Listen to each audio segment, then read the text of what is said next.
What's up guys, my name is Dychronic here in this Destiny 2 video, and today we're going to be talking about this week at Bungie for January 11th, 2020. Yo, I haven't said this week at Bungie in 3 weeks, and I can't believe how much I've missed it. But January 11th, I was going to say first, January 11th, 2019, this week at Bungie, a lot of crazy thing happening over the last few days that's actually not contained in this particular TWAB. Very quickly, just wanted to go over it. There has been a big change to Bungie right now, which you can see in this blog post that I'll leave in the comments down below, but this is the entirety of it, so you can read it on the screen. Now, basically, Activision has split from Bungie. Bungie is now going to have full intellectual property rights, and they are going to be publishing Destiny from now on. Activision joined them in 2010. That's like 9 years or something. Ridiculously long time. And they have actually just separated in their partnership with Bungie. So there's a huge thing on Twitter talking about different things. On Reddit, this post that they posted on Reddit, who had like the top space on Reddit, not Destiny Reddit, not gaming Reddit, literally Reddit. One of the biggest, the hugest news going on right now is the fact that Activision has left Bungie and Bungie left Activision. It's a big thing. I don't care to give you all my opinion and what's going on it, because there's a lot to talk about. I'm mostly going to be talking about this week at Bungie in this video, but if you want to see what people are saying, go check them out. They're on the internet. I recommend a video by Datto, who's always really good at saying unbiased. He looks at both sides, and he definitely gave me a lot of really good information, so go check out his video. I'll try to leave him a link in the description down below. If I don't remember, remind me, but check out those videos. It's not only just Activision being money grubby and being all about the bottom line or something. There's actually a lot going on, and this may not be as clear cut as you think. Anyways, the last thing I want to say before getting into it, I apologize about being late about this video. I have been waiting for this TWAB for like an hour and a half, and I decided, you know what, let's go and do some Shattered Throne solo flawless, because that's something that you can't literally interrupt and you have to go all the way on. And right when I get to Morgith, literally right when I get to Vorgith, my girlfriend says, hey, look, the TWAB's up, and I'm like, oh shit. And I had to go along, and actually I defeated Vorgith without actually dying at all on that encounter. 3-phased it, very good at that part at this point. And then I died very embarrassingly. Here's a clip of how I died. I really don't want to talk about it.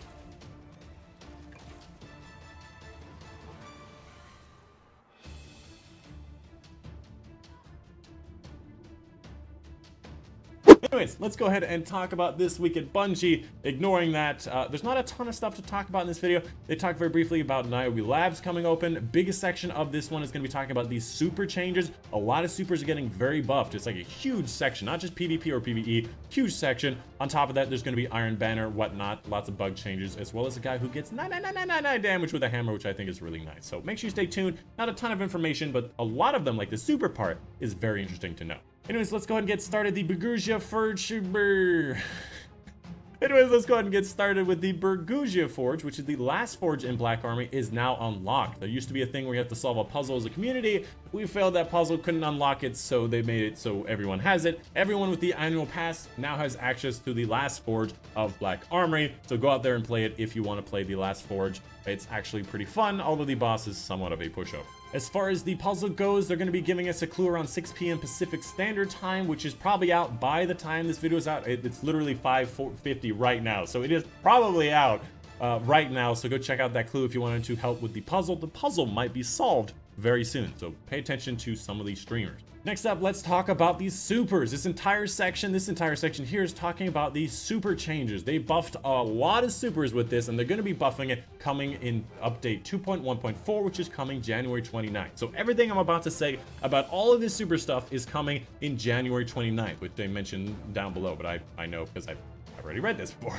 This section kind of just is a preface saying, hey, this is the reasons why. We did a bunch of play testing, looked at data, investigating, improving outliers. It's a bunch of blah, blah, blah, blah, blah. Let's talk about what has actually gotten some buffs. All of these things have gotten buffs, and all of these 2 things, Blade Barrage and Nova Orb, have gotten damage decreases. I'm not going to read this all off because we're going to be going more in depth about them right now. Let's go ahead and get started with the Hunter, starting with the Golden Gun. 6-shooter now returns a bullet on kill. So that's going to be the one where you have 6 shots. If you get kills, returns a bullet. And I assume doesn't also increase the super, but this could actually get quite interesting, allowing you to have some good skill things in PvP and PvE. Practice makes perfect, which is part of the sharpshooter class, not the 6-shooter, which is outlaw. Part of the sharpshooter class makes it so you super regen increase, which is also really, really nice, allowing you to get more super while using the sharpshooter, which is really good for Celestial Nighthawk, and the 6-shooter allowing you to get a longer super or more more shots in super. Great improvements for Golden Gun. Next up, Blade Barrage is getting nerfed. Damage is now heavily weighted towards the delayed explosions instead of the knife impact, which is good. So you can't just outright just destroy people, and you can't be destroyed outright immediately. It allows you to retaliate against the Blade Barrage people, making it so perhaps they can't get their Galanor as frequently. On top of that, you can now kill yourself with your own Blade Barrage. And lastly, fixed a bug where the knives will track allies, which was always really weird. Next up, let's talk about Night Stalker, Mobius Quiver, which is going to be that one where you can shoot the super multiple times, multiple bow shots from the quiver instead of the bigger, larger tether. The entire damage bow is applied after the first hit instead of stacking and multiplying. It used to be where you damage one guy in the tether and then it kind of waited for a while and stacked up to explode all over the other guys in the tether. Now it's going to be a lot quicker. Increases the tether radius and lifetime, which was a big issue with it as well, and made it easier to fire successive tethers, which I have no idea what I mean.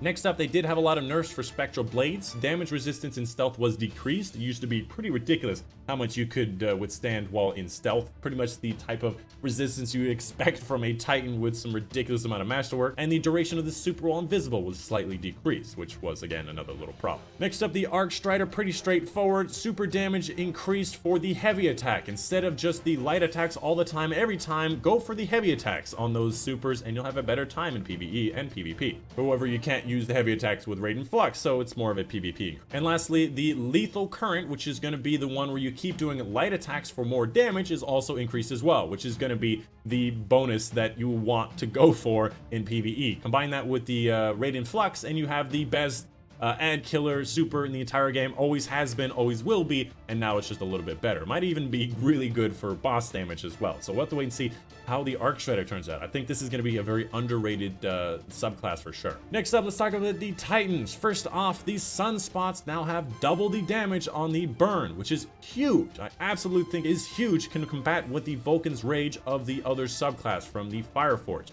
Next up, the Sun Warrior, which is the buff when you get from standing in the sunspots. The buff is increased from 3 seconds to 5 seconds after leaving the sunspots, and you now have increased damage of all outgoing damage from your sunspot, which is actually really big. The Titans now have an opportunity outside of Hammer Strike to give more damage to their teammates and themselves whenever they're doing anything. I cannot wait to see some Celestial Nighthawks from sunspots, on top of the fact, using, you know, Hellfire Heart to have tons of grenades, grenade recharges, and Sun Warrior for a ridiculous amount of time. Keep stacking those sunspots and just go from sunspot to sunspot with all your grenades. This is going to be a very underrated thing, and I'm going to be trying this out a lot. And lastly, Burning Maul got its slam radius increased, and the slam Fire Tornado has now improved homing, which I didn't even know it homed, but now apparently it homed. That's how much I feel like it sucks.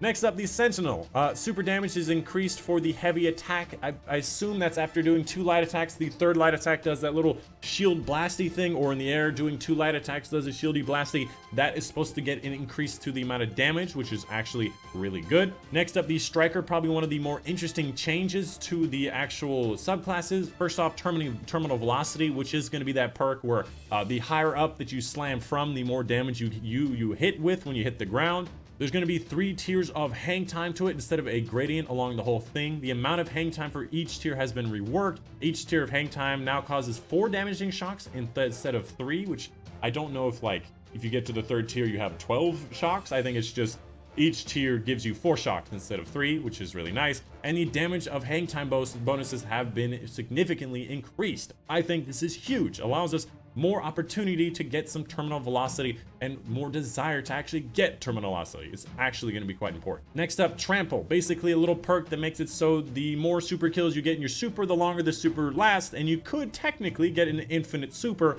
by hitting every 1 second, which is that second thing here. First off, the light shoulder attack in the super now has been reduced super cost by 85%, meaning you can literally shoulder hit a bunch of people for a really long time and you don't use a lot of super with each attack, meaning you can get more super from Trample and not use a lot of super from that shoulder attack, which is actually something I'm very interested in. And Trample can now trigger every 0.5 seconds instead of every 1 second, because it used to be before where you could try to do that shoulder charge twice in a row and then you'd lose your super because you wouldn't get Trample on that second one, which was a really big pain in the ass. And lastly, let's talk about the Warlocks. Dawnblade, super duration increase. In general, Dawnblade is at a pretty decent location right now. It just needs a little bit of a buff, which I'm excited for.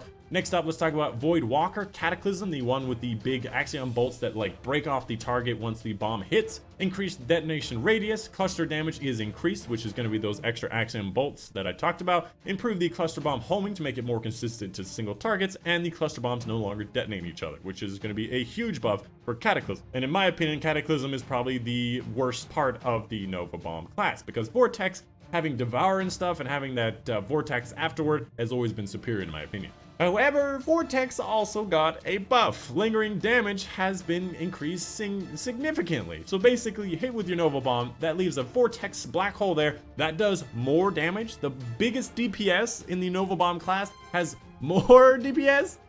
That's actually kind of crazy for PvE. And lastly, Nova Warp actually got a lot of nerfs. Slower movement while charging, which is a great way to nerf it. Charging costs more energy, and the overall duration is reduced by that extra energy charge, which is really nice. No longer can you kill the entire team with Nova Warp, go across the map, kill the entire team again. That was ridiculous. Damage resistance reduced very slightly while in Nova Warp, and finally in PvP the damage was reduced. The charge detonation will no longer be able to one-shot these supers that have damage resistance, like the Titan supers. They can no longer be one-shot, which was ridiculous before, which is really nice. There's other supers that are not resistant. For example, the Golden Gun does not actually have super resistance, so stuff like that. And lastly, Stormcaller increased the number of targets you can chain lightning by 1. This is mostly probably a PvE increase, giving you more opportunities to use this. I assume this is basically saying, hey, we want you to use Stormcaller. We think it's at a good location right now, especially after the Nova Warp nerf. And all of this, again, will be happening on January 29th, which is said right here. This section here talks about competitive and how they're trying to rework stuff on January 15th, basically making it so it might take a little bit longer in matchmaking, but it'll make it so you'll have a better glory rank matchup instead of facing against some people that are not your rank. Next up, let's talk about Iron Banner. This is definitely part of my thumbnail. Definitely. I love this picture. Pretty dope as hell. Next, Iron Banner is actually coming out January 15th, which is going to be in 4 days, goes for 1 week, and as well a Valor bonus. Just realizing Valor bonus, they don't talk about how much. I assume that means for the first part of the week, it'll be double Valor. The weekend should be triple Valor. So make sure you play some Iron Banner during that week if you want to get this sick sniper, the Bite of the Fox, 72 RPM, highest damage, maybe even with a chance of a kill clip this time. I don't know if they're changing things, as well as that SMG that nobody cares about. I feel like there's going to be at least one person in the comment that goes, hey, that SMG is not terrible. Dude, come on, it's an SMG. Let me shit on it for just a little bit. Hey, that's my SMG. It's my favorite. No, it's not. Come on. All right, let's go ahead and talk about the bugs and errors. I'm going to go very quickly over this section since I've taken so long. First off, the guitar error from the Last Wish raid that's been out for like 4 months. Come on, Bungie, 4 months. They're finally addressing it, and hopefully in the March 2.2.0 patch, they'll be able to fix it, which is really bad. But hopefully they'll fix it. Next up, let's talk about the known issue. First off, Obsidian Accelerator that you get from the Bergusia Forge. Bergusia Forge, it's the Burger King Forge. You get it from there. It says use, but that discards it. Don't use it. Give it to Ada. They're trying to fix that, but do not use the Obsidian Accelerator. That's not the thing you want to use. Next up, key molds and mysterious box. An issue where the key mold is only awarded to the first character. I am feeling this very hard right now because my Titan does not have a bountiful bounty. Shadow Throne is this week. My character literally sitting in Shadow Throne right now, and I have to get a bountiful bounty first. Come on, Bungie. That's not fair. I'm only salty because my second character actually has a bountiful bounty that's actually pretty easy, and I can't get any benefit from it because I don't have a key. Anyways, moving on. Forge key issues where people are trying to use that forge for the mysterious box and not able to actually get any benefit from it, which is an issue that I have not seen, but probably really annoying. The Master Smith one where the rare research frames don't count for the total, which is going to be those blue parts, those blue research frames for doing like Dream and City stuff and Gambit, whatever. Those don't count. They should count since it literally says in the tramp they should count. Lure Monarch, the new exotic bow, making it so the poison doesn't work over longer distances. They're trying to look into that. And finally, the Forged in Fire Triumph, which is getting the entire collections of the Black Armory, which is a triumph as well, not being able to be claimed. Anyways, that is pretty much it. After that's the movies of the week. A guy here getting the maximum damage and one-shotting a one-shot melee killing a boss in the Kali Strike, which is something really fun. A combination of Well of Radiance, the Roaring Flames from the subclass, Burning Fist also from the subclass for melee kills, probably Biotic Enhancements from Synthoceps, some pretty crazy improvements for the damage, so that's really fun to watch. And that is pretty much it. Again, they link to the news, which is here again for the Activision split at the very bottom. And that is pretty much the end of the video. Apologize, this video was a bit long. The super section did take a little bit long to read. But that is pretty much it for this week at Bungie. Let me know in the comments down below if you have any questions. Let me know what your thoughts are on the Activision split from Bungie.